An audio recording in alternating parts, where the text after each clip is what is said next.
Welcome back to the Navy Sports Magazine. The Mids getting set for some big wrestling action this weekend with dual meets with Lehigh and Duke Sunday afternoon at Alumni Hall. Great chance for you to come out and see some Navy wrestling action, plus live broadcast on WatchStadium.com, which if you have Verizon Fios is an over-the-air channel.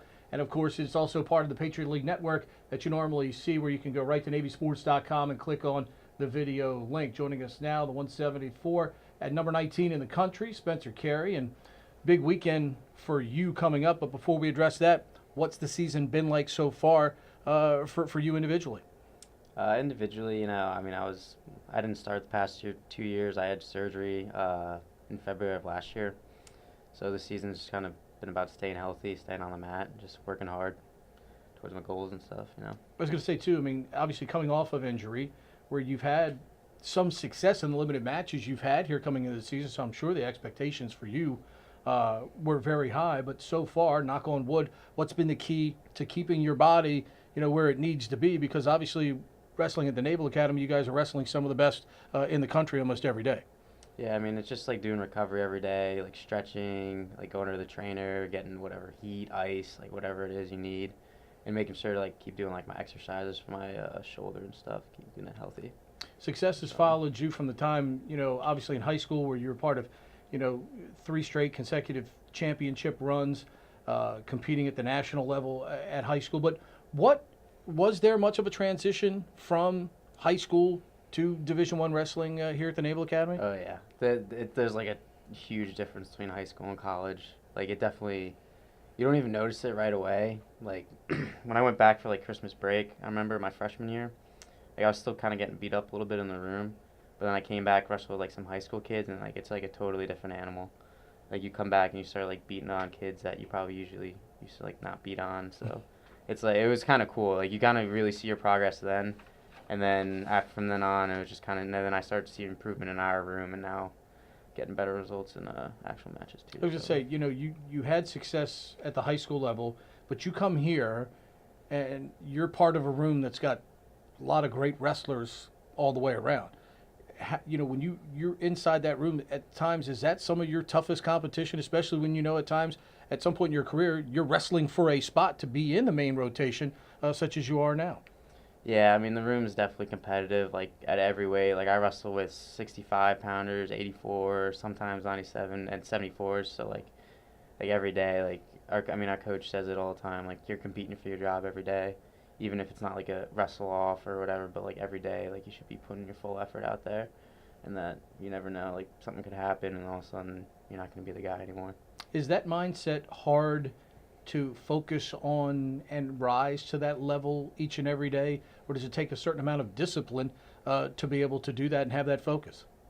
I think it's just like being consistent, like with everything you do, and being focused on just wrestling. Like I'm never like, I feel like if you just focus on like winning or like being like this spot or beating a guy to this point, like then by this many points, and it's like not the right way to look at it. You just got to focus on like wrestling, doing your thing, wrestling like your match. You know how to wrestle, just doing your thing. So how many times do you go in with a game plan of sorts, and literally maybe 30 seconds into the match, you realize you've got to scrap it and do something else? Not that I wouldn't say that often. Like I don't like do a whole lot of scouting and stuff. But, my game plan, again, like, I want to try to have the guy wrestle to my style, not me wrestle to him. Mm-hmm. So, usually, and the way I wrestle, I think, is pretty, like, should be able to wrestle the way I want to wrestle with anyone. So, I usually don't make huge changes during a match, or have, like, a huge, like a different game plan for every match. Just kind of go in and do my thing, Can you feel, at some point in a match, especially if things are going well, is it just one of those cases of just keep doing what has been working against somebody until maybe they make the adjustment against you? Yeah, I would say that's definitely something. If it like sometime I remember in like high school, I think one time I lost a match. I hit like the same move like 2 times in a row, and it worked like beautifully. And then I like was in position to hit it a third time, but I like hesitated because I was like, oh, maybe he knows it's coming, and it ended up pretty bad for me. So I think just being committed to like what you do, and if it works, like don't change it. There's no reason to change it if it's working. Obviously, coming up this weekend, Mr. Cutler, Mr. Fine Silver, 2 different dual matches. Now, I know you guys wrestle in tournaments all the time, so having 2 matches in one day is not foreign to you. But what are the challenges to having multiple matches in one day? Obviously, A, your body, but B, mentally, staying focused on the task at hand when you've got 2 different guys you're going to wrestle who are also, obviously, as you well know, high caliber wrestlers. Yeah, I think it's just, physically it's just keeping your legs under you, make sure your legs feel good and everything, but mentally it's just like you wrestle the one match, whatever happens, you win, great, you lose, you'll fix things, but you still got another match ahead of you, so you got to just push to the side, forget about it, wrestle the next one, just do the best you can in each match. There's a lot of good stuff going on in y'all's room right now. How much does that, when you watch other terrific wrestlers, how much does that help give you maybe a little extra oomph, even though this is an individual sport? There's no timeouts. We're not getting a sub or anything like that. It's just you out there on the mat with your opponent mano a mano. But watching your teammates, if they get off to a good start and they start to do well, can you feed off of that at all during the course of a match? Oh yeah, absolutely. If I'm warming up and I see some good matches, good scrapping, really good wrestling, it just, I don't know, it gets me going. My heart rate starts going a little better, a little faster, in a good way, not a nervous way. But a lot of people say they're 285 under right now. Thomas Ott. Oh, no question. I wish instead of 125 we started at 285, so he would get everyone amped up for the rest of the match.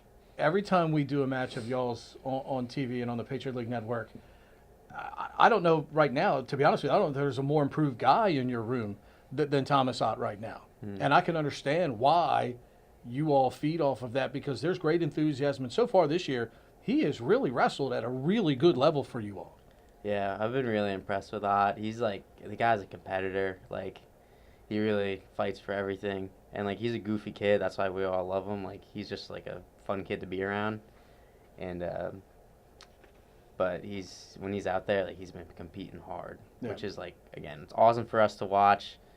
And we all get behind him, and it just gets everybody amped up. So. Is there a guy that you watch in the room and obviously in their matches that you go, man, that guy's pretty tough, And I don't want to say you want to, maybe emulate your style or your wrestling after him, but who's maybe 1 or 2 guys in that room that just show up every day and bring greatness that really inspires the rest of you all? I think everyone on the team kind of does that, everyone's always scrapping hard, but I think like Jacob Allen, our 125 pounder, he's a freshman. He's working, doing extra workouts, doing all this extra stuff on top of the regular practice. Casey Cobb, Nick Gill, Tanner. And there's even Dylan Taylor. He's a 65 pounder. He's always in there grinding. Connor Doyle. I could really list everyone on the team. Now you mentioned and you mentioned a freshman though. You were a freshman once. Can you see? I don't want to say maybe necessarily the nervousness of them when they first get in the room when practice gets going, but at some point you all have got to help them along and help them adjust to the standards that you all set. Are you seeing that from a lot of the young wrestlers in your room right now? Yeah, I think they're all adjusting. Again, going back to my freshman year, from my experiences, I remember my first practice, official practice, I was so nervous. I always heard it was gonna be super hard, super long go. And I was super nervous, so I wrestled really crappy, and I got beat up. But I think that's kind of part of the process, is getting beat up a little bit, and then you kind of start figuring out, making adjustments, and you get better at wrestling. So I think most of the plebes and the freshmen are pretty much caught up, and they're all wrestling pretty well and scrapping really well with everybody. All right, Spencer Carey joining us here. Mids and Lehigh 2 and Duke to follow coming up Sunday. You can watch it on Patriot League TV at watchstadium.com.